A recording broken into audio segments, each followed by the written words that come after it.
Então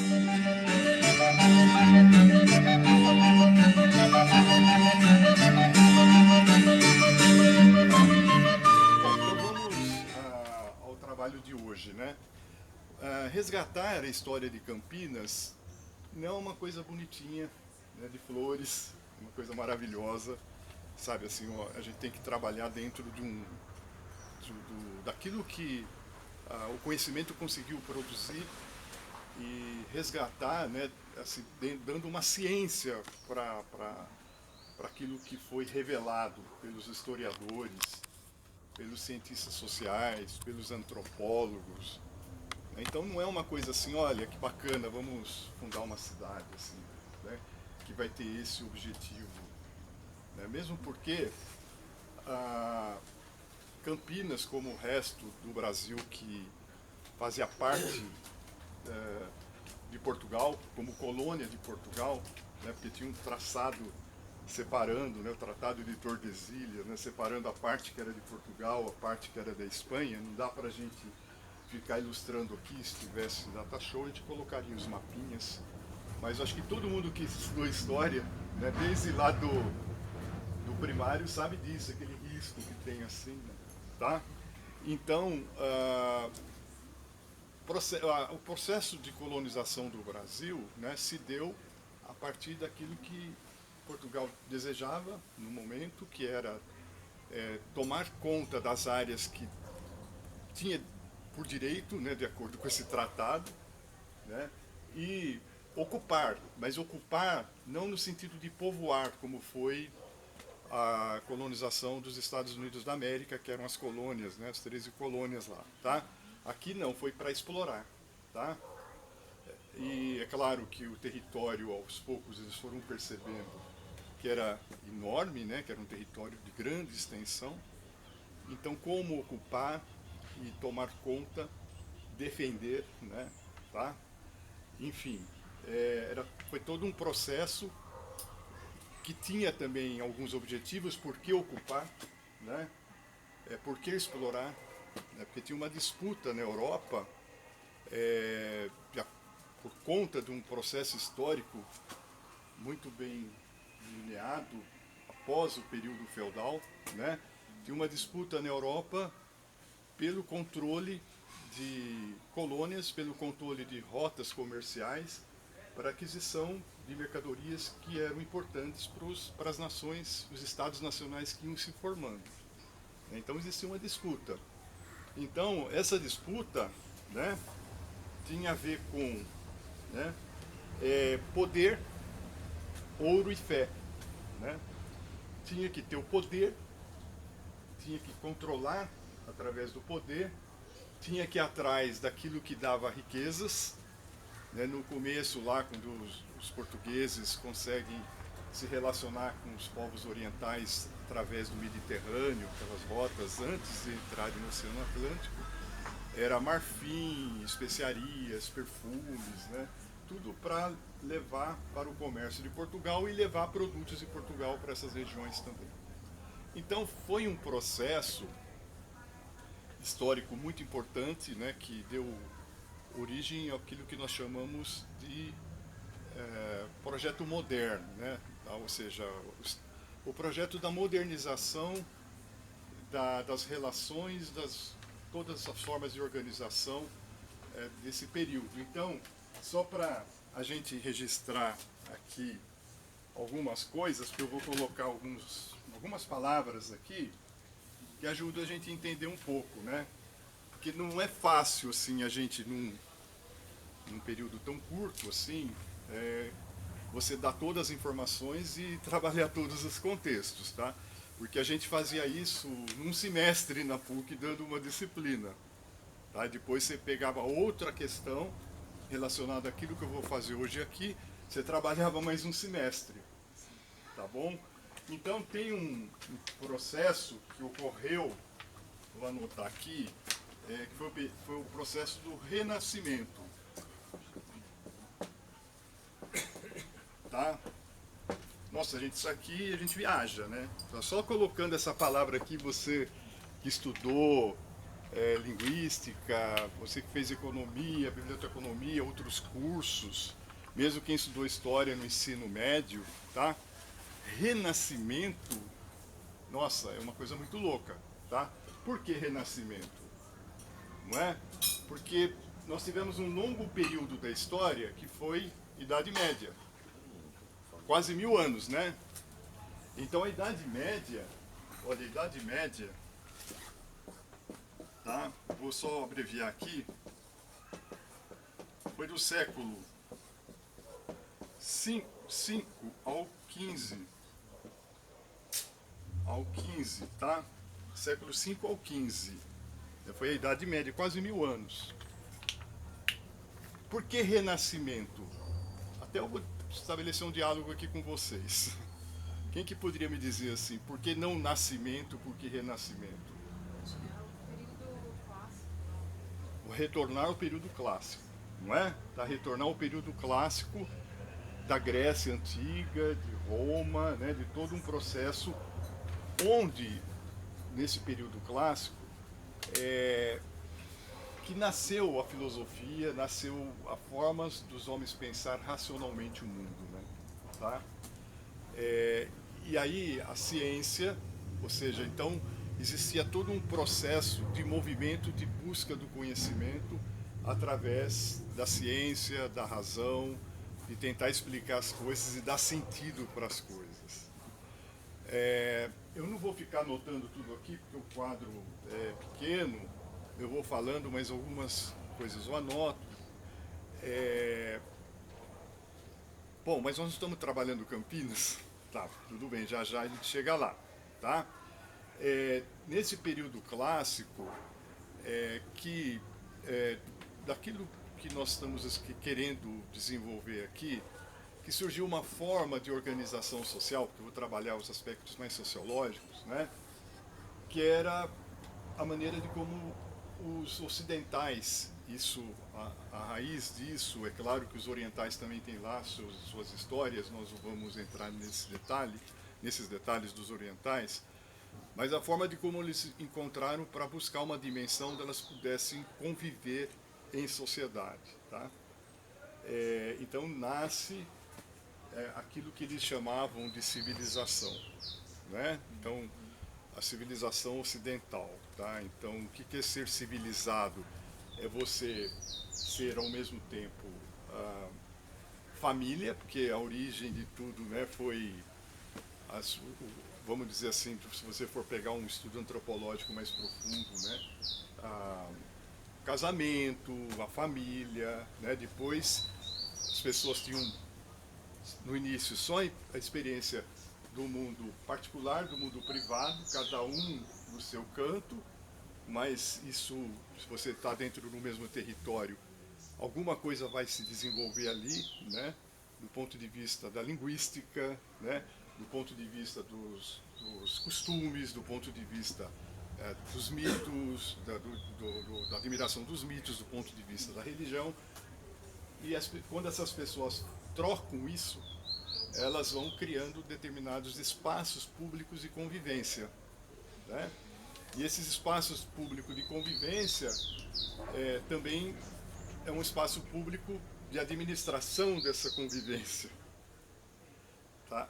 Então, essas famílias designavam algumas pessoas para ir nesse lugar onde eles discutiam as regras, né, da convivência social, para que a guerra não se proliferasse assim entre as pessoas, né? As guerras não fosse algo que cada um vai ficar dependendo do seu, cada um vai atacar o outro com medo, né, de ser atacado, né? Quem trabalhava muito esse conceito foi o Hobbes, né? O homem é o lobo do homem, né? Entendeu? O Hobbes, que é um contratualista do século XVII, ele trabalhava esse conceito, ou seja, se você não tiver uma dimensão pública de organização da sociedade, né, onde as pessoas possam ir lá conversar, discutir os seus interesses e buscar um nível de consenso para a convivência social, um vai querer matar o outro, né? Um vai querer defender o seu e com medo de você ser atacado, você vai antes e mata o outro, tá? Então é uma maneira de você criar um vínculo público, né? Então, e ali estava nascendo o que se chamou de polis, né? Que é a cidade, né? A política, que era essa dimensão do diálogo para resolver os conflitos, para chegar em determinados consensos, né? Então todos esses conceitos foram nascendo ali, tá? E ali se desenvolveu também um amplo debate sobre o conhecimento, sobre a ciência, o entendimento da natureza, né? E aí era aquilo que nós chamamos de... Você, seu nome é? Eu? É. Dineide. Dineide, né? Então ela falou, voltando aos clássicos, né? Voltando aos clássicos é o que nós chamamos de renascimento. Por quê? Porque durante toda a Idade Média, né, tinha a Igreja Católica, nós não vamos entrar em detalhes aqui, ela se tornou toda poderosa na Europa Ocidental, tá? E sendo toda poderosa, todas as verdades, né, eram advindas de Deus. Então tudo era, né, remetido a Deus para explicar todas as coisas do mundo. Enquanto que no período clássico, tá, os filósofos até explicavam religião. Eles eram deístas, ou seja, eles tinham Deus como uma referência também. Mas caberia ao homem, com a sua capacidade de pensar, raciocinar, explicar as coisas. Tá? Isso passou a ser uma heresia durante a Idade Média. Né? E o que é heresia? Você encontra as ideias divinas. Hoje de manhã eu estava ouvindo o noticiário, acordei cedo, e na Globo News, e aí que apareceu uma discussão que o presidente da CAPES atual falou que vai adotar nos livros didáticos a teoria do criacionismo. Ao invés da evolução.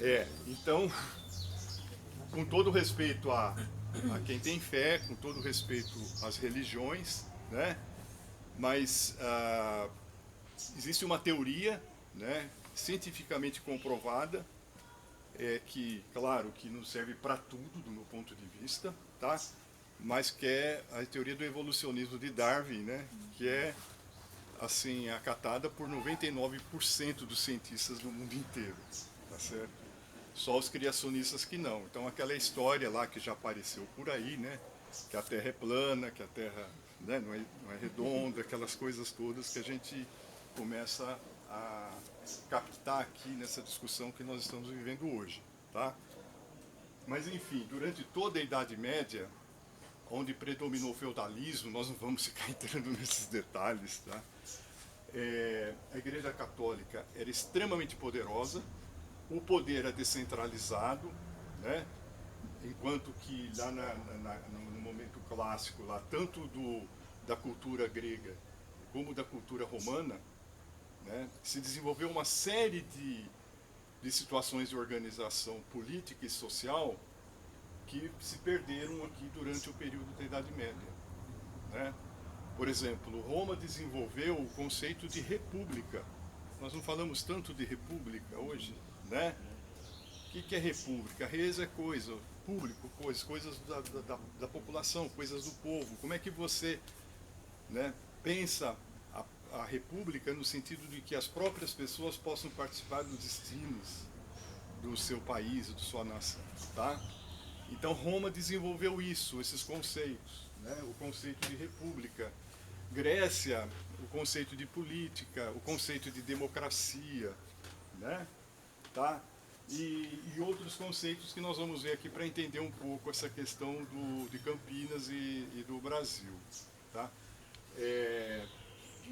Então, vamos esquecer a Idade Média, porque, sabe, porque senão a gente vai ficar muito amarrado aqui. Mas o que aconteceu aqui no Renascimento é o renascimento cultural, científico e econômico, porque a economia aqui na Idade Média, ela ficou estagnada, né? Porque as pessoas viviam daquilo que elas produziam no local. Quase que não existia circulação de mercadorias entre os vários reinos medievais, os vários feudos que existiram aqui na Europa Ocidental.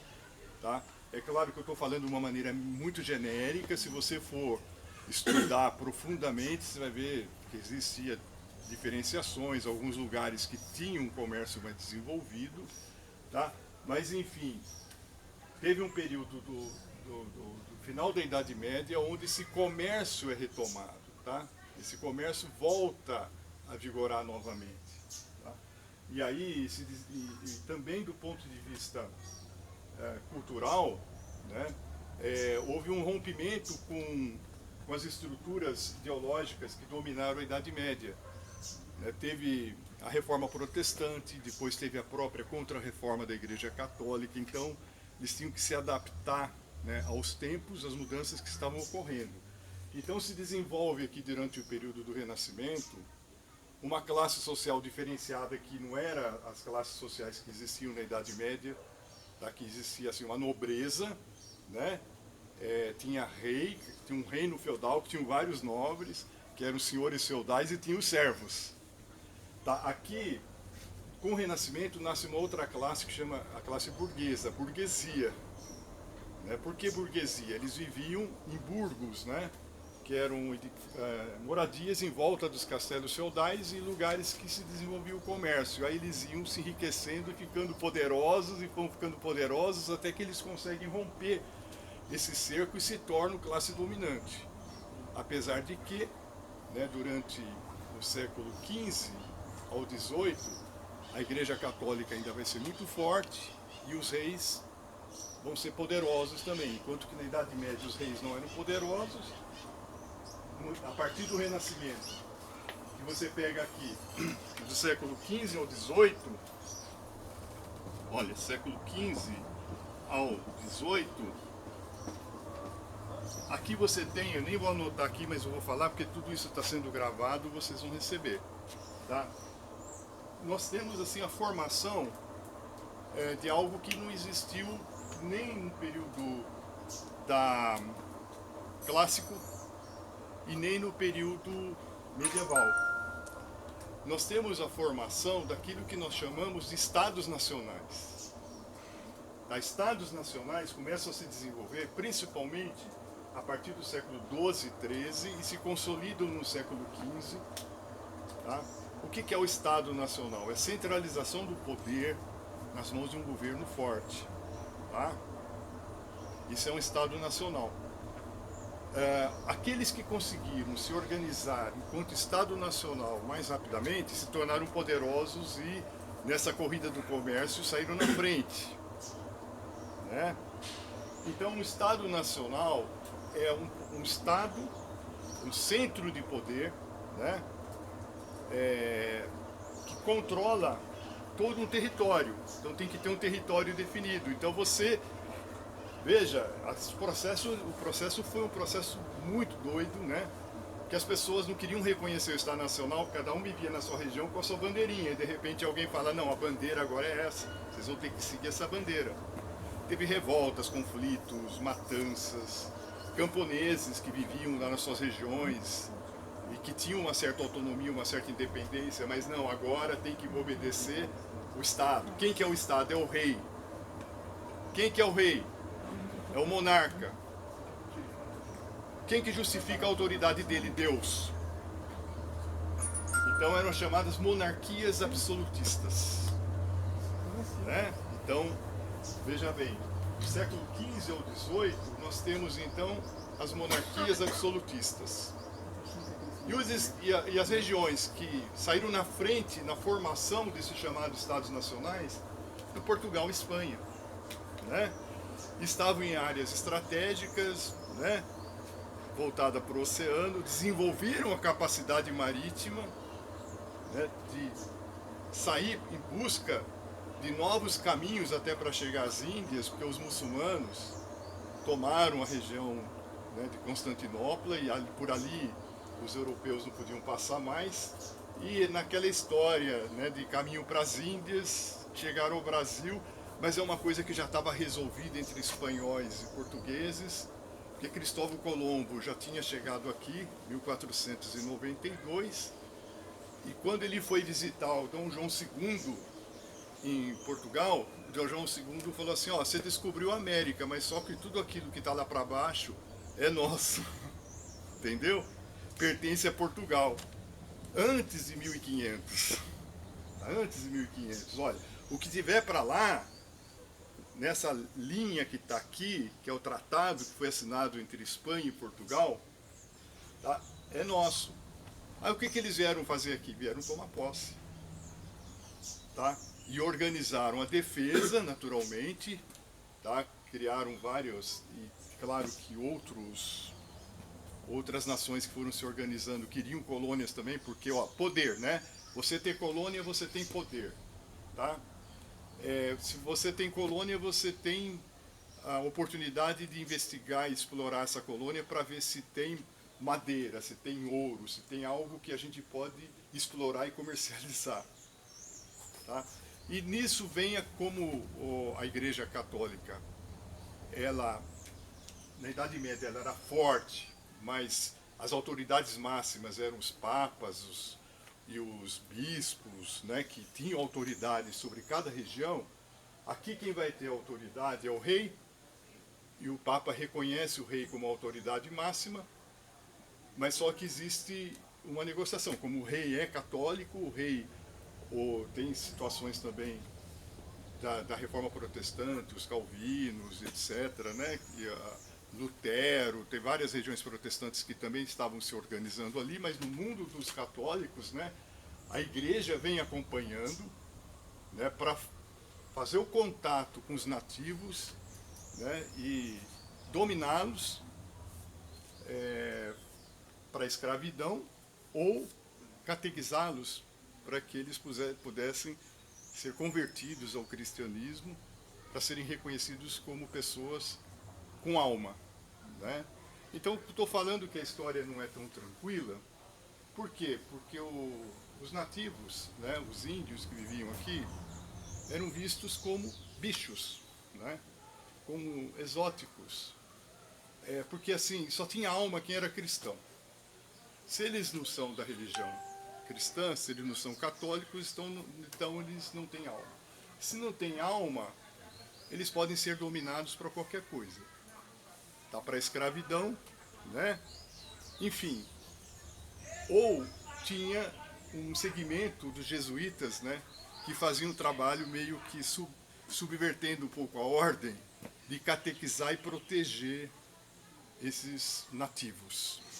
Tá? Não sei se alguém assistiu aqui o filme A Missão, que é uma guerra que teve lá na região Platina, né, que os espanhóis e portugueses estavam discutindo aquela região lá, a quem pertencia, se pertencia a Portugal, se pertencia à Espanha. As autoridades da igreja legitimavam, né, uma guerra contra os índios, enquanto que os jesuítas vão lutar a favor dos índios. Então é um filme maravilhoso, um filme muito bonito, né, clássico, que mostra esses conflitos, e com uma parte da igreja que eram os jesuítas, tá, que protegiam os índios, mas tinha uma parte dos jesuítas que aglomeravam os índios em determinados cercados, né, e para que os pudessem ser comercializados para escravos. Tá? Então, por isso que eu estou falando que a história não é muito tranquila. Tá? Foi esse período, então, esse colonialismo, né?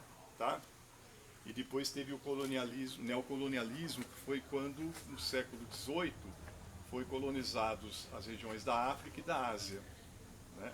A China foi colonizada, a África do Sul, os portugueses também tiveram várias colônias, né? Angola, Moçambique, na África, tá? Então, os europeus se enriqueceram explorando as colônias, né? A Inglaterra se enriqueceu com o tráfico negreiro, se enriqueceu com pirataria, né? Ele negociava com os piratas para roubar o ouro dos espanhóis para levar para a rainha, para levar para o rei, né? E foram se enriquecendo, tá certo?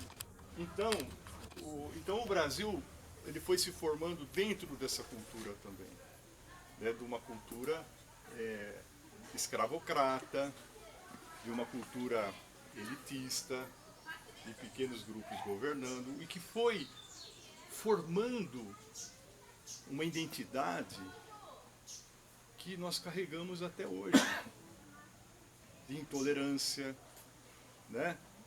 De preconceito, tá certo? Muito dos conflitos que nós estamos vivendo hoje, né, tem a ver com essa nossa formação. Então, o meu objetivo com esse curso, com esse projeto, é a gente refletir um pouco sobre essas coisas, tá? Não é querer passar uma ideia, olha, as pessoas têm que ser assim, um assado. Né? Mas deixar as pessoas livres para pensar, discutir, né? Não é uma questão de falar isso é certo ou errado, tá? Mas, num certo sentido, eu tenho uma visão e eu não abdico dela. Quer dizer, eu trabalho em cima da visão que eu tenho, que tem a ver com a minha formação e com o conhecimento que eu fui adquirindo, e tem muita literatura que trabalha tudo isso, né? Tem uma literatura, por exemplo, que nós não vamos esgotar tudo aqui, né? Por isso que eu falei que a gente vai ter uma sequência, para quem quiser, de uma historiadora da Universidade Federal de Minas, Heloísa. Agora o sobrenome dela eu não lembro direito, mas assim, é um livro de 2018. É Ser Republicano no Brasil Colônia. É muito interessante, porque ela mostra aquelas pessoas, aqueles pensadores, aqueles movimentos que tentavam resgatar e buscar alguma coisa que viesse da sociedade. Porque aqueles que passavam a morar aqui, filho, neto, bisneto daqueles primeiros, foram ganhando um sentimento de pátria, um sentimento de pertencimento ao lugar, não querer mais saber daquelas coisas de Portugal, tá? Então surgiram muitos movimentos, e todos eles foram massacrados, né? Tem o Quilombo de Palmares, por exemplo, que é uma verdadeira federação. Era um sistema republicano de 50 anos, Quilombo de Palmares. Não era só um quilombo, eram vários quilombos que formavam uma federação. Tá? Mas eram de negros, né? É perigoso. Tá certo? Então, foi eliminado. Tá? Zumbi, toda aquela história lá. Tá? Enfim, tem vários pensadores, várias pessoas também da elite que tinham um pensamento republicano. O que é um pensamento republicano? Você pensar uma sociedade que seja ética, uma sociedade que você traz as pessoas para participarem da discussão da coisa pública, tá? Então nós tivemos muitos na nossa história. Então não são só. Então isso tudo provocou conflitos, naturalmente. Tá? Esses conflitos estão na história, tá? Nós tivemos a Conjuração Baiana, né?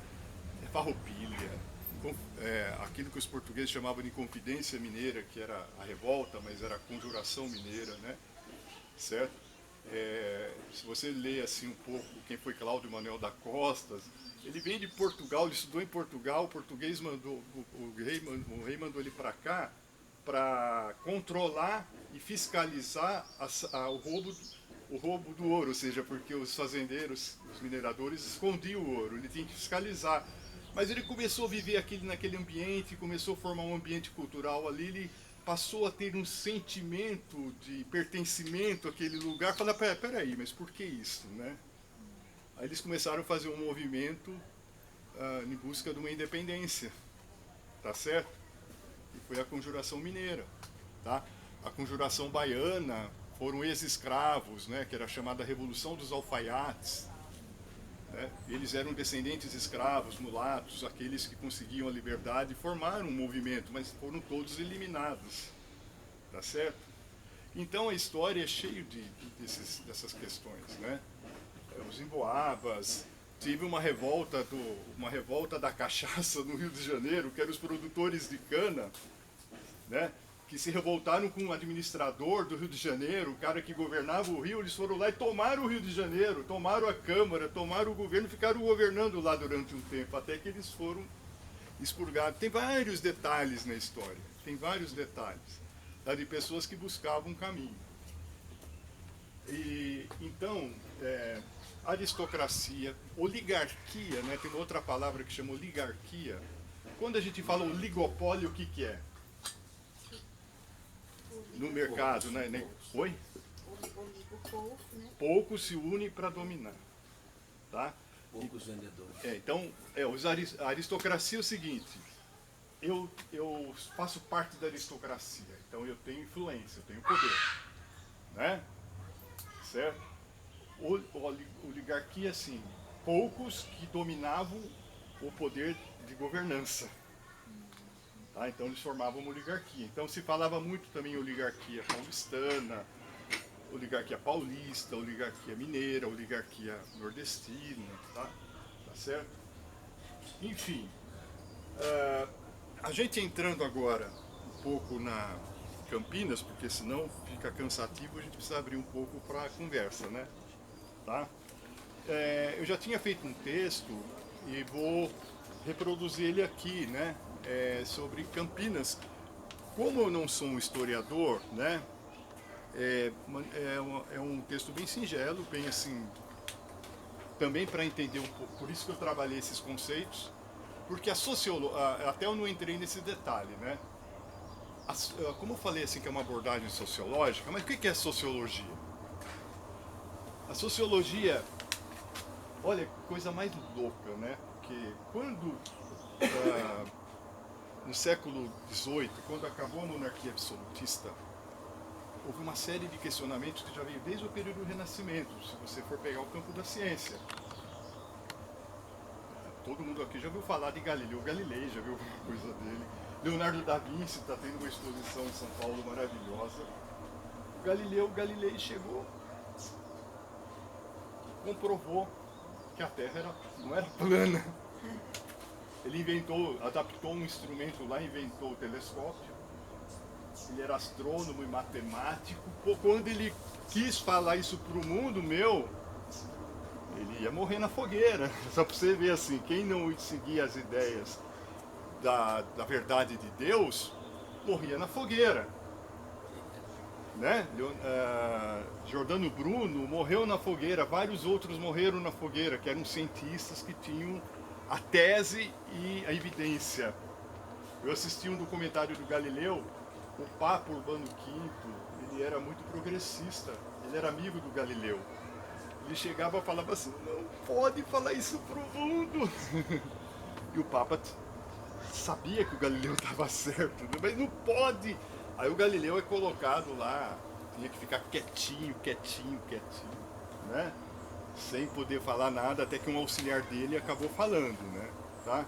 Então, então veja bem, chega um momento que olha, veja só, até as desigualdades sociais, a escravidão, a condição do indígena era naturalizado pela igreja como, olha, eles são índios, isso durou por muitos séculos, eles não têm alma, né? Isso era naturalizado, era reconhecido pela igreja, gente, né? Eles são escravos, isso é normal, então você naturaliza. Então as desigualdades sociais eram desnaturalizadas. Então, quando a igreja, já no Renascimento, ela vai perder um pouco esse poder, mas ela consegue manter esse poder com as monarquias absolutistas. Mas com o final das monarquias absolutistas, com o iluminismo,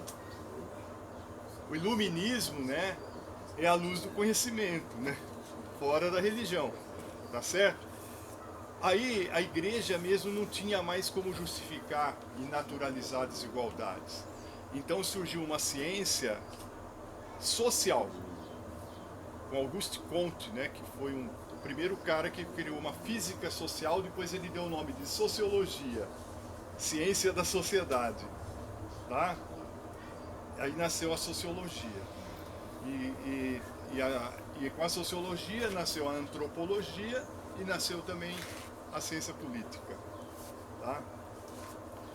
Então, a partir dessa abordagem sociológica que a gente tenta entender, por isso que eu trabalhei um pouco assim essas questões de patriarcado, né, patrimonialismo. A palavra patrimonialismo nem falei aqui, né? Porque quem tinha o patrimônio era o aristocrata, né? O que era o patrimônio dele? Não era a sua terra, a sua família, ele era dono. Ele era dono da sua mulher. Tá? Se ele tivesse outras mulheres, a mulher tinha que ficar quieta. Né? Tá certo? Ela tinha que acatar, entender. Ele é homem, né? Ele pode. Tá certo? Nas casas coloniais, os quartos, muitos quartos das mulheres não tinham nem janela, para ela não fugir dali, para ela não sair dali, para ela não se revoltar. Na Idade Média, aquelas mulheres que tinham, assim, explicitamente, assim, um desejo, nossa, ela está com o diabo no corpo, é bruxa, né? Tem que morrer na fogueira, entendeu? Né? Ou se ela não arruma casamento, põe no convento. Né? Senão ela vai ser sempre marginalizada, a mulher vai ser sempre marginalizada. Então aqui em Campinas, né? Então olha, eu vou até ler, né? Eu vou ler e vou comentando para a gente encerrar. O processo colonial da coroa portuguesa para garantir o domínio da colônia brasileira em sua defesa e exploração, então tinha que defender dos invasores. Quem eram os invasores? Holandeses, né? Semana que vem eu vou para Recife. Aí eu já fui para lá, mas agora eu quero explorar mais ainda, né? Tem muitos, assim, registros do Marius Nassau, dos holandeses lá em Recife. Os holandeses negociavam com o quilombo de Palmares, tá? Os holandeses compravam escravos de um país da África que tinha uma negra que era uma rainha na África e vendia aqueles negros que eram caçados na guerra e vendia para os holandeses para escravizar aqui no Brasil. Tá? Então tinha escravocrata de todos os lados, não é uma questão de cor de pele não, entendeu? Tá? Então eles se preocupavam com a defesa e exploração. Aí foi criado, a partir de 1564, o sistema territorial de capitanias hereditárias, como falei no começo. Faixas de terras entregues a famílias nobres portuguesas. Quem não era nobre virava nobre porque ajudou lá, né? Tem quando eu fui para Petrópolis, a gente fez um trabalho também em Petrópolis, na frente do Paço Imperial tem um Hotel Imperial, conhece? Aquele hotel lá era um português rico que tinha um monte de cortiços no Rio de Janeiro. Ele comprou aquele terreno. Aí a princesa Isabel, com medo que ele formasse um cortiço ali, falou, olha, você constrói uma coisa bacana aí que eu vou te dar um título de nobre. Aí ele construiu. Né, hoje é o chamado Hotel Imperial. Tá? Ele tem uma casa no fundo, ele não morava na parte da frente. Ele fez só porque a princesa Isabel pediu. Para não misturar, sabe, cortiço com a nobreza. Tá? Então essa coisa de não misturar, essa coisa do apartheid, né? Eu estava lendo um artigo na Folha antes de ontem, de um professor de direito mostrando assim, Paraisópolis e Higienópolis. Você chegou a ler? É bem interessante, mostrando que aqueles que foram construir o shopping, que construíram o estádio de Morumbi, que construíram isso, que construíram aquilo, que sobrou para eles Paraisópolis, uma favelona, e os seguranças, num determinado tempo lá do shopping Higienópolis, os seguranças pegavam garotos que estavam ao redor e entregavam para a polícia, para não misturar o pobre com aqueles frequentadores do Higienópolis, né?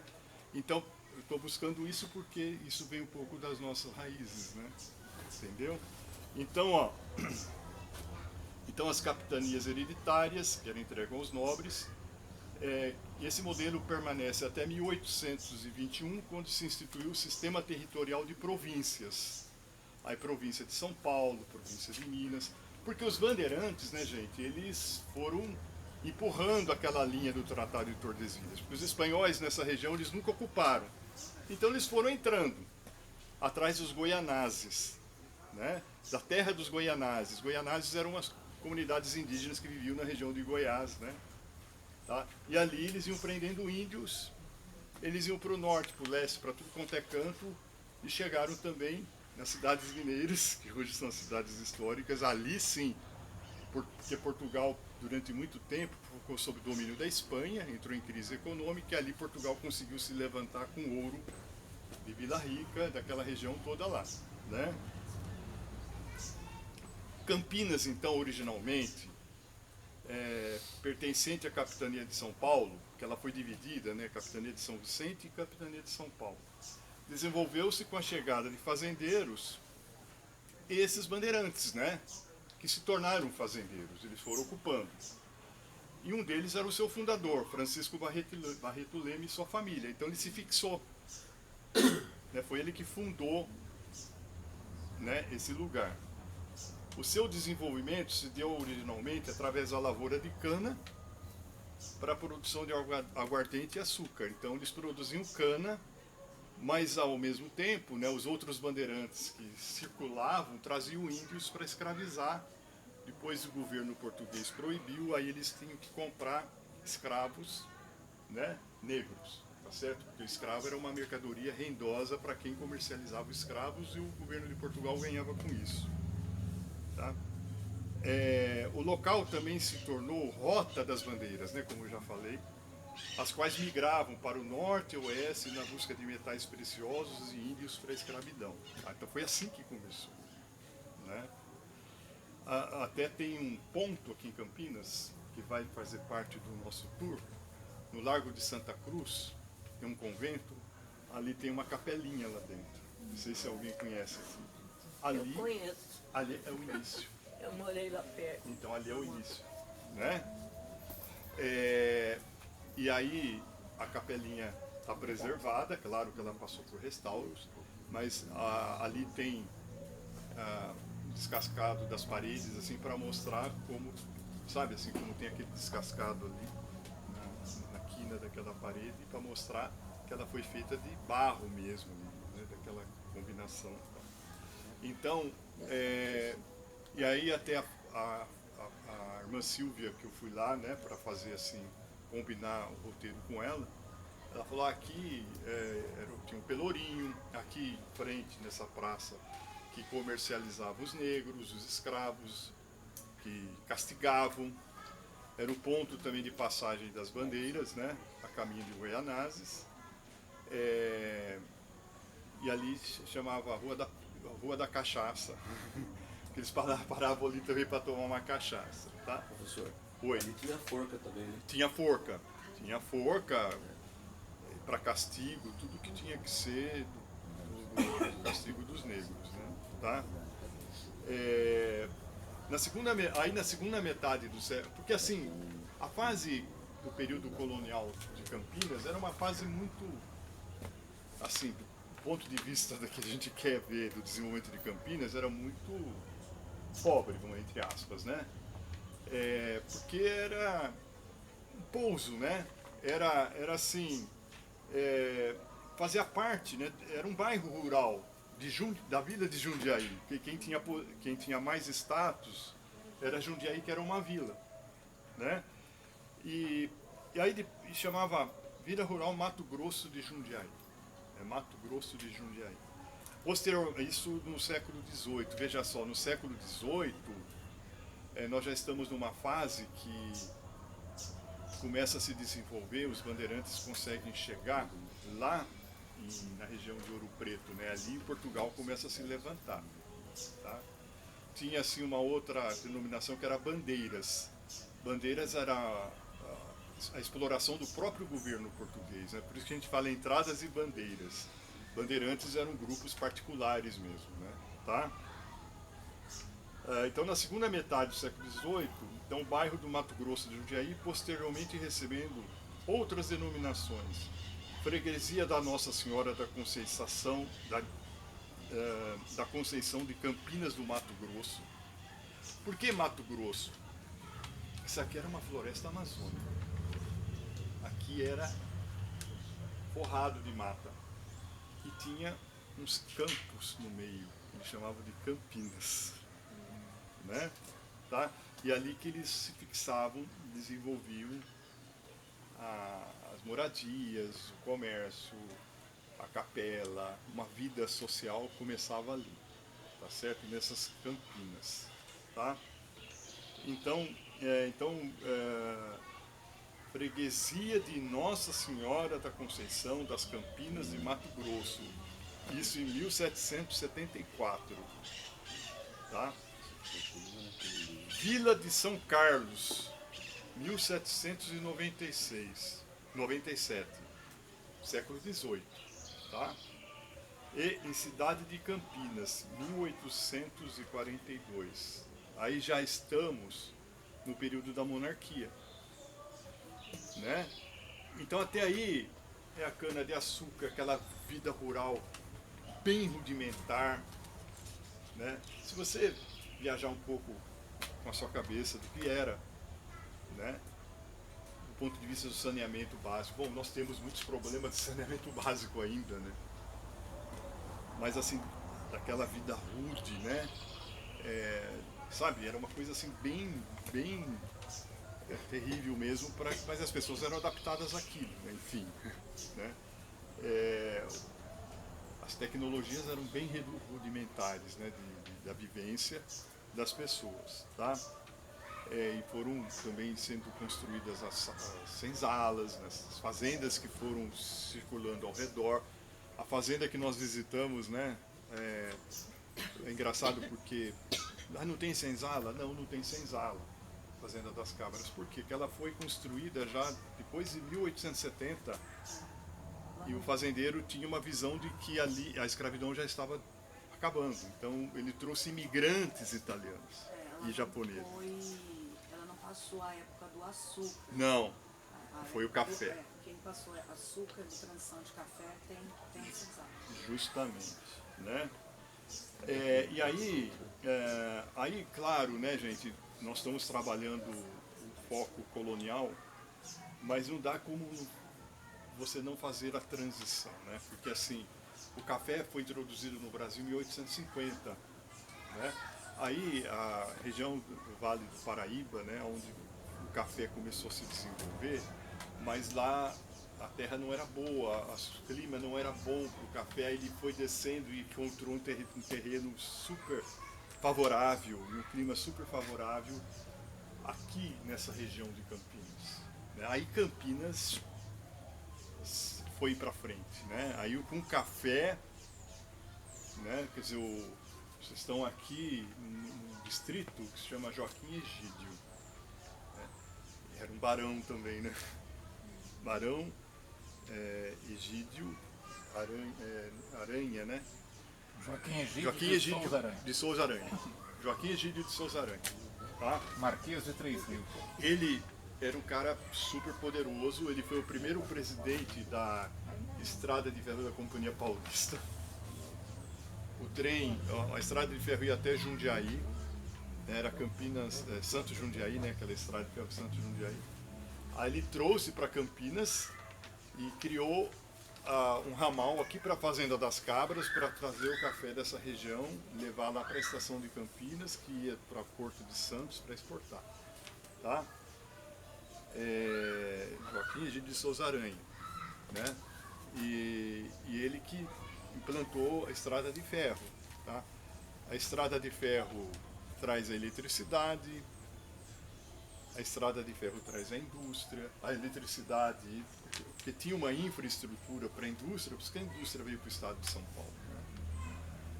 Então aqui, nesse período do café, você encontra assim, fazendas maravilhosas assim, do ponto de vista das posses, né? Das casas, das mansões, né? E algumas ainda mantêm. Aqui é muito difícil você encontrar senzala, mas na região de Campinas você tem fazendas que têm a senzala, né? Tá? Tem umas 3 aqui que ou foram destruídas ou tem a senzala. Ou tem a senzala. Né? A gente vai, quando desenvolver a parte rural, né? Nós vamos verificar. Então assim que começou Campinas. É claro que eu não sendo um historiador, né, eu trabalho mais a questão sociológica, como eu falei, né, porque a sociologia tenta entender como é que se dão essas relações socioculturais e políticas, né, tá? Então é por aí que é o meu caminho. Então Portugal trabalhava assim, onde está dando a gente cuida, não é? Foi assim, Edson? Então era na base da monocultura, né? Ou seja, não tinha vamos explorar outras coisas, vamos ver outras coisas, vamos ver o que pode ser, né? Não, cana-de-açúcar, então eles se concentravam tudo na cana-de-açúcar. O resto ele deixava por conta dos proprietários das capitanias. Proprietários entre aspas, né? Porque tudo, na verdade, era monopólio do rei. Era monopólio da coroa. O dono de tudo era a coroa. Mas a coroa, né, ela permitia que em alguns lugares, e outros lugares que não estava, a economia não estava prosperando, esses gerentes dessas capitanias pudessem explorar do jeito que eles bem entendessem. Tá? Então aí que surge na busca, porque que essas pessoas vinham de Portugal para cá, eles faziam uma negociação com o dono o gerente da capitania, faziam uma negociação com o rei de Portugal. Ó, você vai para lá, mas se você encontrar alguma coisa, nós temos que saber, tá? E se nós ficamos sabendo, você vai dividir com a gente. Então, essas pessoas que vinham aqui livres para explorar, tá? Que eram chamados bandeirantes, né? Tá? Eles organizavam a partir da capitania de São Vicente, depois teve uma divisão, capitania de São Paulo, organizavam aquelas excursões para buscar alguma coisa que dava dinheiro, né? Eles tinham ânsia pela riqueza, alguma coisa que pudesse dar dinheiro. E o que mais estava na cabeça deles, porque quando começou essa história da capitania, século XVII já, né, e começo do século XVIII, a cana-de-açúcar lá de Pernambuco já estava em decadência. Então os portugueses estavam querendo que alguma coisa fosse descoberta, né? Então eles se embrenhavam pelo esse interior, a partir de São Paulo. Tinha uma vila, né, que era a vila de Jundiaí, né? Vila de Jundiaí. E eles queriam buscar um caminho para chegar em lugares onde eles pudessem encontrar algum tipo de mercadoria para vender para aqueles que se fixavam. Que mercadoria que eles queriam vender para aqueles que se fixavam? Índios escravizados, tá? Então eles buscavam índios para vender para aqueles que se fixavam, desobedecendo uma ordem de Portugal, porque a escravidão negra já era um dos principais negócios da coroa portuguesa, por tabela, né, por interesse dos ingleses, né, que os ingleses foram os maiores traficantes de negros para a escravidão nesse período colonial. Até o momento que eles desenvolvem a indústria, eles vão fazer uma campanha contra a escravidão, tá? Mas enfim, essas bandeiras, né, eles iam buscar índios, e se achasse metais preciosos, ótimo. Então existiam bandeiras, né, que eram bandeiras de prospecção, que eram particulares, né, que iam por conta deles mesmos. Então eles eram os aventureiros, e aquela coisa rude, gente, de guerra, de arma, de matar quem está na frente. E se índio está atrapalhando, mata, né? Era desse jeito que foi. Por isso que eu falei no início que não foi nada tranquilo. E tinha algumas bandeiras, né, que eram de contrato, que eram as bandeiras de contrato com o governo português. Tá? Ou seja, nós temos um contrato aqui. Se você achar alguma coisa, o rei tem o monopólio.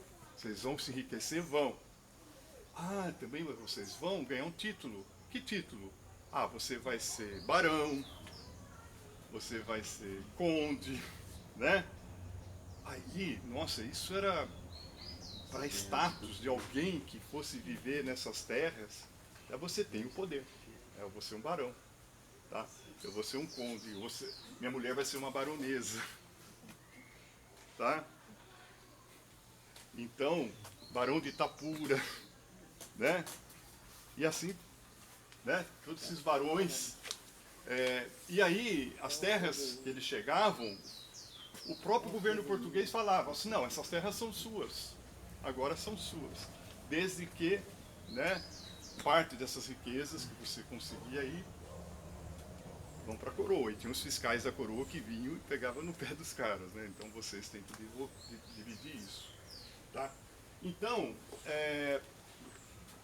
como a minha ideia, né, é desenvolver a formação social, tá? Então nós já chegamos numa primeira formação social, né, que é uma espécie de uma nobreza aqui na colônia, né, tá?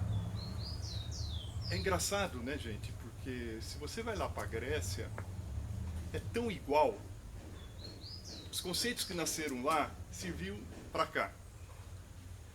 Lá nasceu um conceito, vou apagar aqui, de aristocracia. Alguém já saberia me explicar o que é aristocracia? Aristocracia. Alguém saberia me explicar o que é aristocracia?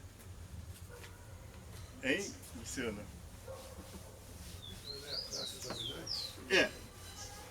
Uma classe dominante, mas a palavra em si, o que ela quer dizer? Hierarquia? Hã? Uma hierarquia? A hierarquia a partir dela. Tá.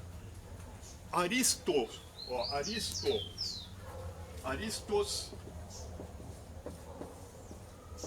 tá? Homens de bens. Bens? De bens. Bens materiais. Bens. Terras. Cracia. O que é cracia, gente? Poder. É igual a poder. Tá? Igual a poder, né? Quando a gente fala em democracia, demo é povo, cracia é poder. Poder do povo, para o povo, pelo povo, etc, etc, tá? Mas aristos, homens de bens que tinham terras. Então, né, na Grécia Antiga, somente os homens de bens que tinham terras que podiam participar da ágora. Ágora é o local que eles se reuniam para discutir a política, a administração da cidade. Somente homens do sexo masculino e de bens. Era uma sociedade escravocrata também, porque nas guerras aqueles que eles prendiam eles escravizavam, tá? Homens de bens que escravizavam, são homens de bens que participam. Esses homens de bens eles exerciam a política, eles eram chamados de politikos, e se você for para a versão portuguesa, eles eram cidadãos, só podiam ser cidadãos. O que é a palavra cidadania? Vem de direito à cidade. Quem tem direito à cidade, quem tem direito à vida pública é o homem. A mulher não tem direito à vida pública. Os escravos não têm direito à vida pública. É claro que a história ela tem as suas, vamos dizer assim, mudanças ao longo do tempo. Quando o escravo conseguia comprar a sua liberdade, ele poderia conseguir, em algum momento, ter a vida pública. Mas na vida pública, que é a vida, assim, o espaço público, o lugar onde se discute os interesses públicos, tanto do ponto de vista da organização administrativa da polis ou da cidade, como do ponto de vista da cultura, né, da fé, da religião, eram os homens que se reuniam. Eram os homens que podiam pensar. É eles que eles se achavam como somente eles eram perfeitos, aquela elitezinha de pensadores que eram perfeitos para pensar. As mulheres não tinham essa capacidade. A mulher era um corpo para dar filho para os homens. Gente, então uma outra palavra que eu falei que eu ia desenvolver, está até no filminho lá que foi gravado, é o patriarcado. Né? É o poder do homem. Tá? É aquele que é o chefe, aquele que comanda, aquele que determina os casamentos. Né? Aquele que fala, inclusive, né, na Grécia Antiga, na vida privada, no lugar onde ele vivia, sem o lugar público, ele era o representante da moral. Ele tinha o direito de matar, né, a sua própria esposa, se fosse o caso. Ele não ia ser condenado por isso. Tá? Tá certo? Então, a história não é tranquila, né? É claro que tem situações maravilhosas também, né? Claro, mas eu estou falando aqui para a gente entender um pouco Campinas, né? Porque Campinas formou, não é assim, atividades culturais, vamos dizer assim. Tá?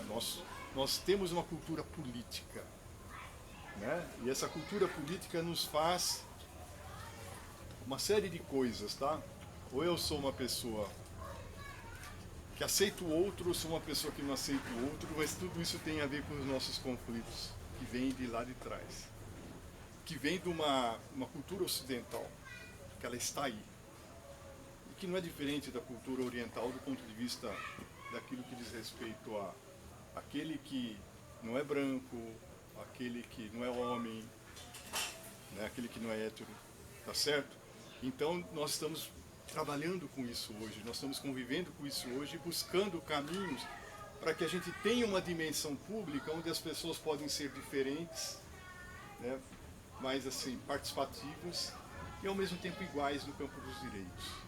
É essa a ideia, tá?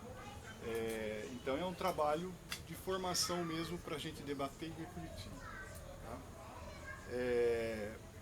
Então, no contexto da União Europeia, a formação sociocultural da sociedade brasileira, suas tensões, conflitos e a constituição de identidades, né?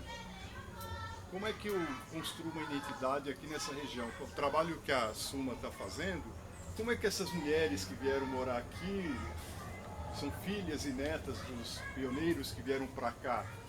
Os indígenas não estão mais aqui, infelizmente, mas descendentes dos negros, descendentes de italianos, como é que eles constroem uma identidade aqui? Olha, eu sou de Joaquim Egídio, eu tenho uma raiz, né? E nós, como identidade de brasileiros, né, não existe uma identidade só, né? Sabe, nós somos plural e temos que aprender a conviver com essa pluralidade, né? E é muito rico essa pluralidade, nós temos que aprender a explorar essa pluralidade, tá? Nenhum outro país do mundo tem isso que nós temos aqui, essa riqueza. E nós temos que nos repensar, nos reconstruir, né? E preservar e respeitar essa pluralidade. Tá? Então, nós trabalhamos aqui, para encerrar, para entender um pouco nossa identidade. Né? Aristocracia, oligarquia, patrimonialismo, patriarcado, sociedade desigual, né? E a formação de Campinas, que se deu nesse processo de colonização de Portugal. Tá? Depois, na sequência que a gente encerrar essa parte colonial, aí a gente vai trabalhar a questão da monarquia, que eu entrei aqui no período da monarquia, no período do café, mas a gente vai entender o que foi a monarquia. E depois a transição da monarquia para a república, que é uma sequência que vai o ano inteiro. Tá? Com calma, com tranquilidade. Ninguém aqui está fazendo um curso de ciências sociais, né? Ninguém precisa ter pré-requisito para vir aqui na palestra. É socializar conhecimento, compartilhar o conhecimento. Essa é a minha ideia. E vocês também têm conhecimento para passar. Hoje eu falei mais, né? Mas agora são quase meio-dia, eu sei que vocês devem estar cansados, mas alguém pode ter alguma coisa para falar, para perguntar, tirar dúvidas. Aí eu estou à disposição. Você Mauri. Uhum. Eu ouvi dizer, não lembro quando, que antes dessa história do Brasil, os chineses, a Ásia havia chegado. Tem várias, tem várias. Teve assim, essa entrada dos portugueses no Brasil foi uma entrada oficial. Mais recente, anterior. Teve vários exploradores que passaram. Vem de lá. E teve outros europeus também que entraram no Rio Amazonas, exploraram, entendeu? Tem várias histórias, tem vários registros, né? Agora, uma coisa, Mauri, é que a gente aprende nos cursos que a gente faz, é uma revisão historiográfica, tá? Porque a história que eu aprendi, era decorar nomes, datas de heróis. E muitos heróis que para mim não foram heróis, entendeu? Então era aquela que afastou as pessoas das ciências humanas, das ciências sociais e da história. Você era obrigado a decorar. Oi? Eu nasci no México, Cortés acabou, né, com a história. Então, eu levava reguada na cabeça da professora. A professora lá, no grupo, lá na Orozimbo Maia, quebrou uma régua na minha cabeça porque eu não estava sabendo decorar um trecho lá da história. Entendeu? Falei, será que eu vou dar alguma coisa nessa vida? Então, a dona Latife, né? Ela pegou. Aí um dia eu estava dando aula, uma palestra na Universidade para a Terceira Idade da PUC, e tá lá a dona Latife. E aí tinha uma régua, sabe essas réguas grandonas? Falei, dona Latife, a senhora lembra? Ela ficou assim miudinha, viu? Ela ficou miudinha. Tá vendo aquela régua ali? No outro dia ela não foi, eu falei pra amiga dela, fala pra ela que é brincadeira, ela voltou, aí nós demos risada, né? Aí ela quebrou uma régua na minha cabeça, ela quebrou. E a régua era minha. Aí depois ela me deu um lápis de cor, né? Falou, ele se arrependeu, no outro dia ela me levou um lápis de cor vermelho, desses grossos, sabe? Eu fiquei quieto. O café como sendo aquilo que mais impulsionou a economia local, né? Isso. Quando surgiu Isso. qual a relação entre a estação Anhumas, a Estrada de Ferro, qual é o nome dessa A Companhia Mugiana era. companhia mugiana? Isso. Ela faz parte desse ciclo? Faz parte, porque tem essa região do sul de Minas, e não só do sudoeste de Minas, Ribeirão Preto, que ela fazia um entroncamento em Franca, então ia para Ribeirão, ia lá para Passos de Minas Gerais, né? Tá? E todas essas regiões que se desenvolveram aí, tá? Se desenvolveram com café e com outras produções que vieram posteriormente, porque assim, o Brasil tinha a mania desde o período colonial, da monocultura. Só depois de 1930, né, com Getúlio Vargas, que por conta da própria crise do café, a queda da Bolsa de Nova York, que o Getúlio Vargas expandiu a economia para outros produtos. E o estado de São Paulo produziu todo tipo de produto agrícola, né? E indústrias também foram se instalando em outras cidades que foram se desenvolvendo. Então depois a estação Sorocabana, então você vai para todos os lados, né, com ferrovia. Mas isso já é mais século XX. Início, né? Início do século XX. Principalmente depois dos anos 30, viu, que as ferrovias elas começam a ir mais distante, né? Porque no começo era muito concentrado aqui na região de Jundiaí, São Paulo, Campinas, né? Depois que vai ramificando, vai levando o desenvolvimento para outros lugares. A vila de Piratini era a vila de São Paulo. São Paulo, não era? São Paulo. Não foi de lá, antes ela foi pregressa a de Jundiaí. Sim. Lá São Paulo, aí ali que se desenvolveu depois de Santos, ali tinha um porto, ali é o núcleo da vila de Piratini, ali que foi formado o núcleo principal. É que o senhor falou, formou de Jundiaí se veio pra cá. Não, mas assim, Pensei que fosse... não, era a capitania de São Paulo, que era a vila de Piratini, dessa faixa de terra aqui, que era a capitania, né? E ali a Jundiaí era uma vila de São Paulo. São Paulo já era uma cidade, já era um município, já era uma coisa mais desenvolvida. Jundiaí era vila, Campinas era província. Tem várias ramificações, né, de povoadinhos que se formavam e tal, e que fica aquela... Aqui mesmo tem uma disputa, onde é o ponto zero? O ponto zero é nessa capelinha que tem nesse convento, ou o ponto zero é no Parque São Quirino, onde tem a Igreja do Carmo? Né? Então tem uma disputa aí de saber onde é que realmente começou. Mas eram pequenos núcleos que se formavam. Tá? O ponto, ou seja, o marco zero, né? Onde O senhor iniciou. falou de formação de um país, e aí a gente aprendi que quando os ingleses foram formar os Estados Unidos, por exemplo, eles chegavam numa região, montavam uma vila, eles traziam a escola, a cadeia e a igreja.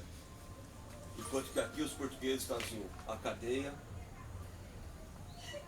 e a igreja. Não traziam a escola. Não, Olha a diferença. Não, a diferença é a seguinte, lá foram colônias de povoamento. Aqui foi colônia de exploração. O que é colônia? Porque assim foram religiões que foram expulsas da Inglaterra e ocuparam aquelas 13 colônias, que os Estados Unidos só tinha a posse teórica, assim, na prática são as pessoas que formavam seus próprios estados. Eram vários pequenos estados, depois formou os Estados Unidos da América. Então eles eram um povoamento, então eles não foram para lá para serem explorados pelo governo inglês. O governo inglês não criou um sistema de exploração como os portugueses criaram aqui. Aqui foi uma colônia de exploração, lá foi uma colônia de povoamento. Tá? Então, ó, vocês vão para lá, tenta tirar tudo que é possível de lá. Né? Madeira, tudo que é necessário, que é E possível. nada de escola. Nada de escola. Não, as escolas aqui no Brasil, durante muito tempo, eram as escolas religiosas da igreja. Tá? Na eleição, quando teve assim, a primeira, na Constituição de 1934, o Brasil vai ter eleição direta, pela primeira vez as mulheres podem votar, etc, etc, que coincidiram com na lei de 1932, só 4% dos brasileiros eram alfabetizados. E só alfabetizado podia votar. Então, quem mandava? Os imigrantes falavam o que? Italiano, alemão, não falavam português. Você acha que ia lá votar? Eles não eram alfabetizados na língua portuguesa. Tá? Então, somente aquela pequena elite que estudava, na época da colônia, na época da monarquia, os filhos dos aristocratas iam estudar na Europa. Por isso que eles traziam as ideias das mudanças que estavam acontecendo na Europa para o Brasil. Tá? Então, educação aqui, nossa gente, era zero. Quer dizer, é claro, as elites iam estudar nos liceus, né, nos colégios de padres. Né? Durante muito tempo foi assim. O meu irmão foi padre, né? Meu irmão foi reitor do seminário de Guaxupé. Eu era criança, eu ia lá passar férias, né? Entrava um monte de meninos para fazer seminário que vinham da roça, que era um jeito da mãe colocar eles para estudar, mas eles não queriam ser padre, né? Eles queriam só estudar. Era para estudar, né? Porque não tinha acesso, não tinha nada, né? Isso na década de 70, eu já tenho uma certa história de vida. Então é isso.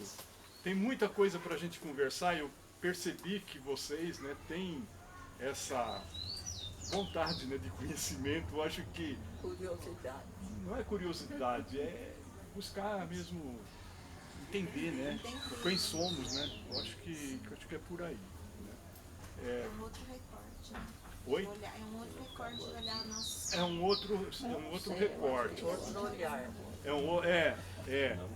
Tem assim, essa questão de recorte, né? Tem uma discussão. Para terminar, hein, gente? Vocês estão aí no sol. Todo dia. Na antropologia tem um texto que chama assim o deslocamento do olhar, né? Como é que você muda seu olhar? Né? Qual o seu olhar? Porque tinha um olhar no Renascimento, assim, o índio era o mal selvagem, bom ou civilizado, porque o civilizado é cristão. Então esse é civilizado, o índio não, é selvagem. Então se é selvagem, ele é macaco, ele é isso, ele é aquilo. Sem desprezar os animais, hein, gente? Tá? Sem desprezar. Então a natureza está a nosso dispor, então nós podemos fazer o que quiser dela. Entre os gregos, olha só, gente, entre os gregos, aqueles que não eram civilizados, helenos, eram bárbaros. Então os bárbaros você pode matar, você pode escravizar. Então, quando teve o iluminismo, as ideias de Rousseau, né? Gente, o civilizado que é mau, aquele que eles chamavam de primitivo, eles nem usavam a palavra primitivo, eles eram selvagens mesmo, selvagens que são bons, eles têm muito mais a nos ensinar do que nós a eles, porque eles são fraternos, eles são... veio as ideias do iluminismo, liberdade, eles são livres, eles são iguais, que não tem um explorando o outro, eles são fraternos, igualdade, liberdade e fraternidade. Aí foi as ideias da Revolução Francesa, tá? O senso de comunidade também. Né? Senso de comunidade, de organização, né, de respeito, de ética, tá? É claro que não dá para você dizer hoje, a antropologia não dá para dizer hoje, todas as sociedades, todas as comunidades têm seus conflitos, tem aqueles que também vão contra e corrompem, né, todas as comunidades, né? Tá? Antes tinha uma ideia muito romântica dos índios com o iluminismo, né? Eles são todos bonzinhos também, não são assim. Existiam índios que escravizavam índios, existiam índios que escravizavam índios, certo? Que comiam índios, né? Mas era fazia parte da cultura deles, né? Entendeu? Mas enfim, tem o Largo de São Benedito, por exemplo, que ali tinha o cemitério dos cativos, né? E ali tem os painéis, né? Eles explicam muito bem a história de Campinas ali do início, né? Tá? Então ali era um caminho para os paraguaianazes naquele lugar ali. Então nós vamos na prática pegar todos esses conceitos e ler na cidade, né, sim, professor? Sim, e aí com vai ser uma aula a céu aberto, aprendendo juntos. Então, convidem mais gente para estar com a gente, porque ainda dá tempo de recuperar aí o conteúdo e os né? conceitos. Vem pra cá que vai ter um cafezinho. A gente vai sair com o ônibus daqui. E vai ter um cafezinho aqui, E vai ter né? um café da manhã pra gente se preparar, porque vai ser o dia todo.